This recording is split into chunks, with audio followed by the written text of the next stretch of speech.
Hello, welcome to Values, Virtues, Ethics and Morality. My name is Magla Pillay, and today I have here in the studio with me Sister Denise, who will be taking up an interesting subject that I hope you will find relevant to you.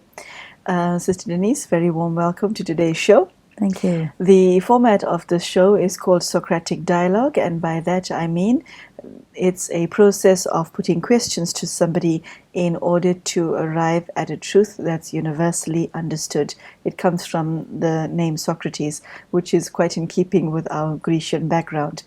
The purpose of today's show is to look at the moral, ethical, and value system of every individual and to see whether it works for them, whether it's something that they can still use, whether it's discarded, whether your own value system has become obsolete. And what I find about the show is that Sister Denise introduces us to a new way of being, which I find very candid and refreshing, and I hope that it's something that you'll be able to use in your life. Sister Denise, very warm welcome to today's show. Thanks. And thank you so much for joining us and giving us your time. Today we would like to take up the subject of morality and punishment. Now, every single country in the globe has a judicial system that punishes individuals who break the laws of that particular country. And yet, most citizens within any country are dissatisfied with things, because one hears expressions like the real crooks don't make it to the courts. One hears things like it's so easy to get away with crime in this country, and the real perpetrators are never brought to justice. We hear things like that. So there's that level of dissatisfaction. So what is your take on punishment, and how does the current sense of morality affect punishment? You know that we have the idea of the law of karma, which says that every action, word, thought that is performed causes an equal and opposite result. So anything negative will cause suffering, anything positive will cause some sort of reward, blessing, benefit. And the laws of karma, the operation, the machinery of the laws of karma have immediate result, mid-term result, and long-term result. And it's outside of human control to dictate how the laws of karma should operate. And I think many are frustrated with that. And because of this, the legal systems have emerged. A person does something which is against the system of the society, and if you see all over the world, as you just mentioned, all of these things are kind of inside the scriptures of the religious social context. And if you look at the Bible, it says, thou shalt not do this and that. And so you know that that's wrong because it says so. To me, it presumes that human conscience is deemed not to work. And I think that this is the one area where we begin to have a discrepancy between the reality and the perceived reality. To my way of thinking, every human being comes with a conscience. But there are times when that conscience is broken or rendered dysfunctional. So conscience is a mechanism inside the soul which is sensitive to right and wrong, and which is also sensitive to true and false, and which is also sensitive to real and unreal. So as long as a person is absolutely in tune with their conscience, which is a form of soul consciousness, then they don't need any external authority to tell them what to do or how to behave. So what happened to human consciousness such that we need all these injunctions and law enforcement agencies and rules and regulations and so on? So basically, I think it has to do with the weakening of the human soul.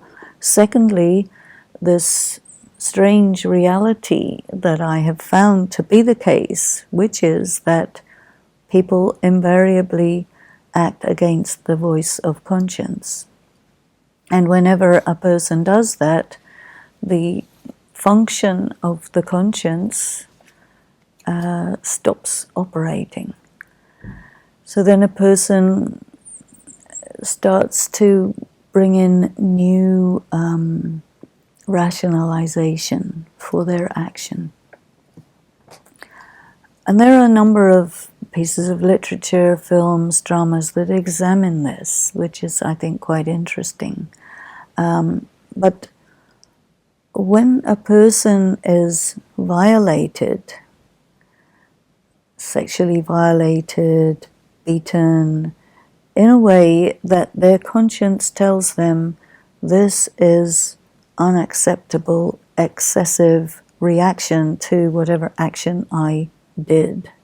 Therefore, I am no longer bound to behave correctly. Therefore, I will behave incorrectly because I have to equalize the excessive bad thing that was done to me by being excessively bad back, you see. And this is one of the realities of the law of karma, is it is all about equalizing the action. So, for example, there are lots of parents, especially fathers, who beat their children.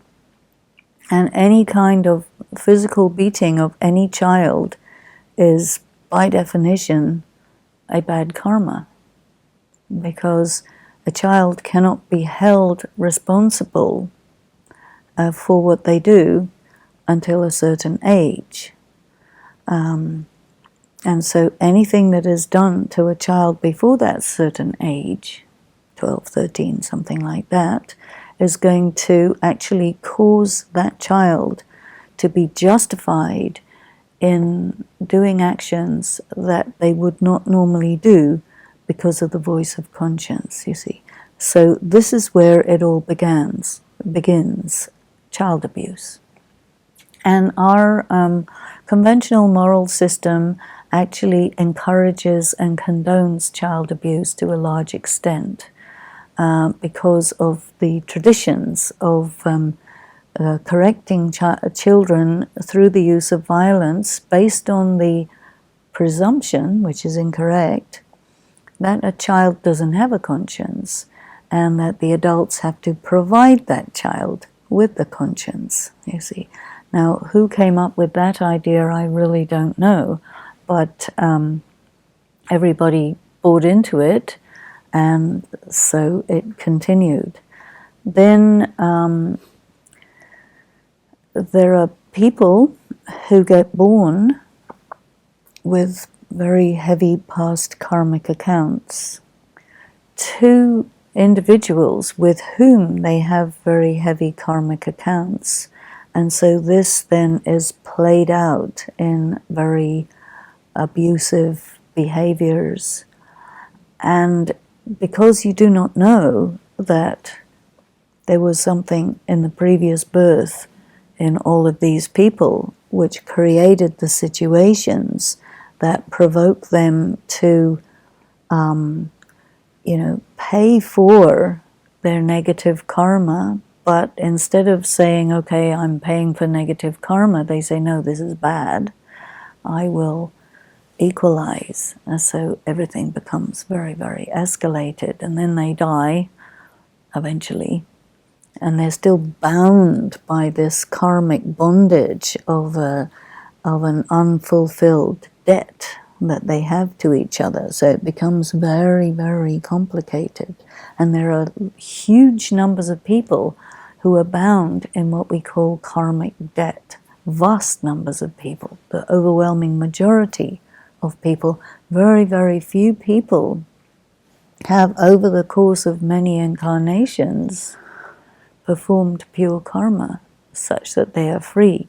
Now, people who tend to be very religious, very devotional, they are often having principles in their lives so that they tend to be tolerant when negative things happen to them, and they tend to avoid doing negative things. And this is going to help their overall karmic account to a large extent. But most people don't. They have these emotional reactions that what is happening to me is not right, therefore I will take it upon myself to equalize it by giving as good as I got, you see.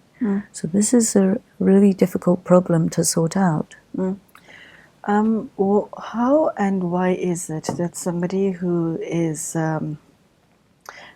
fairly morally upright, who is the type of individual who most people describe as somebody who cannot hurt a fly, how does such a person become a victim of a heinous crime where he loses his life? The other way of putting that, is a question in the minds of many, is why do bad things happen to good people? Again, it's what I was just saying. There would be some account with some perpetrator, and when that account comes up for payment, the perpetrator and that victim meet in a circumstance in which that account can be settled through that suffering, that pain, that death. Sure. So that is so outside of human control that people mostly say, well, I don't believe that. Is it the case that the higher one's moral standards, the lesser the punishment one experiences in life, inside or outside a judicial system? Because I see something like, contracting terminal cancer as being punishment. Is it the case that the higher moral standards you have, the less your punishment? Is there a link between the two? There is from a karmic link. perspective? There is a link, but at the same time, there are other factors Like that what? need to be factored in. It is said in the laws of karma that you can settle your karma through illness, through financial loss, through people behaving badly with you, through accident, through lots and lots and lots of different ways. But at the same time, the way that you take it, the way that you interpret it, there are also many options. If you deep down have a feeling, I deserve this, then the way that you act is you will just go through the suffering thinking, I deserve this, I must have done something really bad, and then when it's over, and you say, well, I paid my dues, Now, another one will not feel, I deserve this. They will feel, no, I don't deserve this. I looked at myself, I checked my conscience. This is not a punishment that's happening. Something else is happening. I'm being tested. It is a circumstance which is demanding that I rise to the occasion. And I'm being tested because I have a character weakness in some respect, and I'm being tested so that I can really strengthen myself in this area. And then they will take it like that. These are two very big differences of how you can feel it. And again, you see, it's very intuitive and very internal. And then it can even become a policy that you adopt for yourself. Because, you see, if a person says, okay, mea culpa, let me suffer and then I'll become a good person by suffering enough, it doesn't actually cause a person to become good, but it actually drains a person's spiritual energy to do that. So it's a kind of misinterpretation. So, as far as one's future is concerned, what should one do to ensure that your punishment is reduced to a minimum? It is said that you finish your karma through yoga. And by yoga, you mean? By yoga, I mean a very focused remembrance of God in the consciousness of being a soul. So I examined this actually quite a lot, that how does this process work? What is the mechanism of this? And I came to some conclusions. And one conclusion I came to is that, the negative action or the demon inside enters the soul through passion, either the passion of lust or the passion of violence. And once it has entered the soul is then, it's as if the soul is heated up to such a point that there's an alloy of a base metal of negativity that gets fused into the soul. And then the soul, in order to get that out, has to create a similarly powerful passion, and the similarly powerful passion that will be equal to the passion of lust and violence would be the passion of love for God. And in that passion, that can be extracted. But in the process of extraction, your demons will come up to face you. They'll come right in your face, and you have to neutralize them. That is the work. That sounds like a long journey. Is it a lifelong journey?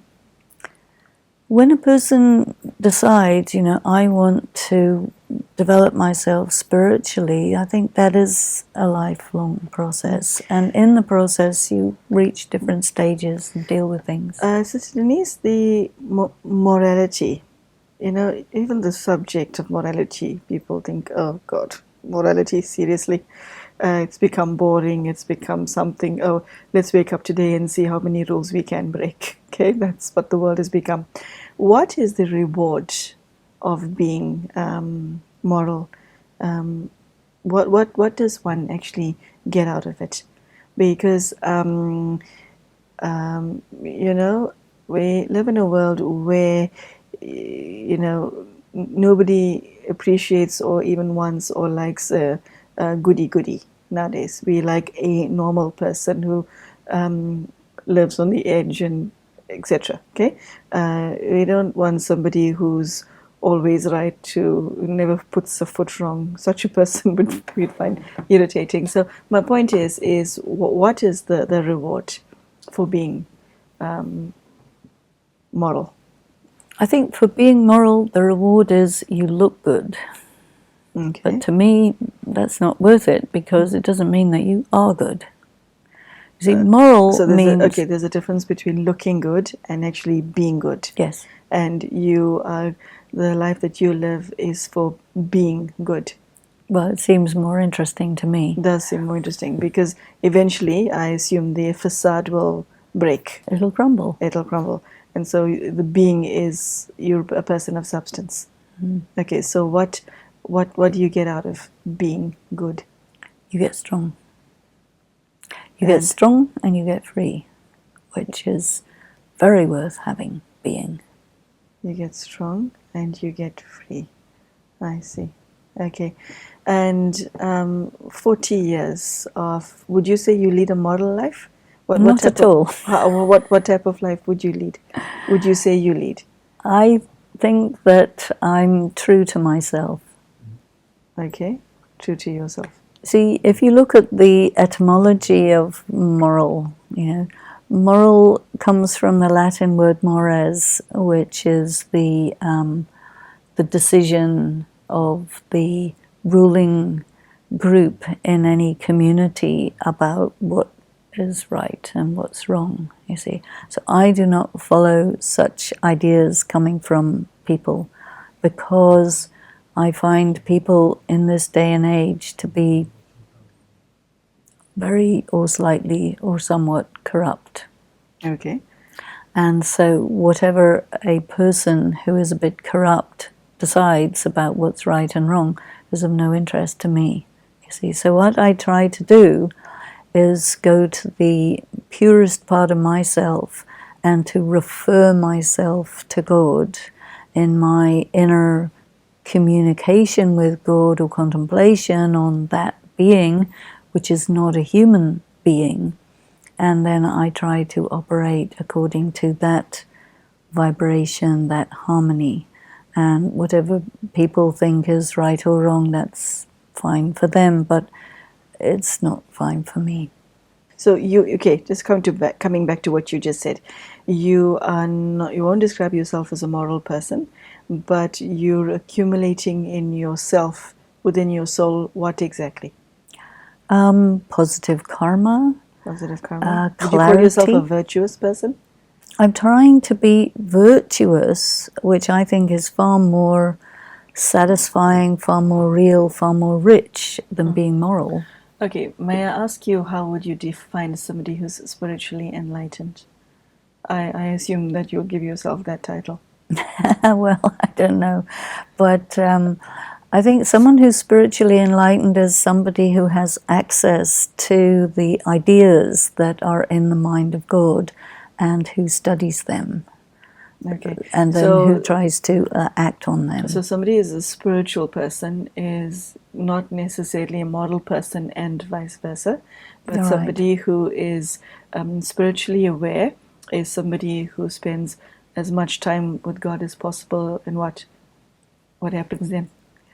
Well, you live with God, you live with truth, you live with that atmosphere and vibration, and then you are a little bit away from normal people. You're not normal anymore. I don't think I'm very normal. I'm sorry, what does that mean? What is normal, Sister Denise? Well, normal is to be very concerned with looking good and to conform to the set of moral principles that for which you get rewarded in the worldly world with position, respect, regard, money, and so on, provided you submit yourself to those ideas. To me, that's slavery. And so would you say you're free? To me, freedom is very, very important. If an individual who's watching the show is of the opinion that his entire life is punishment, and from the time he was born, his experiences of deep, deep sorrow, what would be your message to him or her as to how to get out of it? Probably he would need to go into it first and try and put his finger on the essential original pain, because I think by doing that he's able to become free from it, detached from it, and find his reality and let that go. Okay, but is that it? Well, it's a lot of work to do that. Yeah, you said that in one sentence. I mean, seriously, one cannot end pain and suffering in such. Well, you have a Or is huge, that where you start? You have a huge lifetime of pain and suffering. So throughout your lifetime of pain and suffering, you're having a relationship with pain and suffering. And usually people don't like pain and suffering, so they have a whole bunch of resentments. Now, it's very important to write down on a piece of paper everything that you resent. and then you can see what is motivating your thinking. And then you can see and you can decide whether you want to hold on to all those grudges, or whether if you let them go, that's going to contribute to your freedom, which it certainly will. And then you need to look at who you think you are and what you think you are, and keep looking at that until you get some clarity about it. Sister Denise, you're quite obviously an logical, analytical person. There are many who are watching the show who are nothing like you. Is your way to get to where you are the only way? Can somebody who's very simple, who doesn't think too much simply because they can't be bothered, can they also get to where you are without thinking like the way you do? Well, there's lots of different kinds of people. And I think the first thing a person needs to do is to figure out, okay, what am I? What kind of person am I? And give yourself some labels. The world gives you plenty of labels. You know, I mean, people used to say to me, oh, she's not very intelligent. And I used to say, really? You think I'm not intelligent? I think I'm intelligent. What are your criteria? What are my criteria? And right from a very young age, I would see that my criteria are really different from other people's criteria. And this insight, which I had when I was about 5 years old, caused me to become much more independent-minded from a very, very young age. Now, not everybody is like that. Some people are very feeling people, very natural people, very simple people, as you said. Some are very complicated people. But, you know, in this world, there's so many categories. You start to say to yourself, okay, what do I think about myself? And we really need to try to understand ourselves. We have to come to terms with ourselves so that we can then become integrated. Otherwise, we're somewhat fragmented, disintegrated self, you know. So we come to say, okay, and I find it really very useful, the study of Raj Yoga, which says, okay, start off with this idea. You're a pure, peaceful, powerful, loveful, blissful soul, and you're a dot. You know, and you're an actor, and you can do anything, anywhere. And so what are you going to do? Okay, I think we need to call this interesting subject to an end. Thank you, Sister Denise, for sharing with us your ideas on morality and punishment. And as you heard, Sister Denise said she does not consider herself to be a moral person. That answer surprised me. It may surprise you too. But she did give us a number of techniques of looking at punishment to stop your life from being punishment, and to see the current pain that you're going through as a messenger. And she also shared how not to get yourself into deep or hot water if that happens to be the reality of your life. But it is some food for thought, and we hope that whatever you've heard today, you can take it into your life and enrich your life with it and become a better person. Thank you so much for joining us today, and goodbye. We also hope to see you soon. Take care.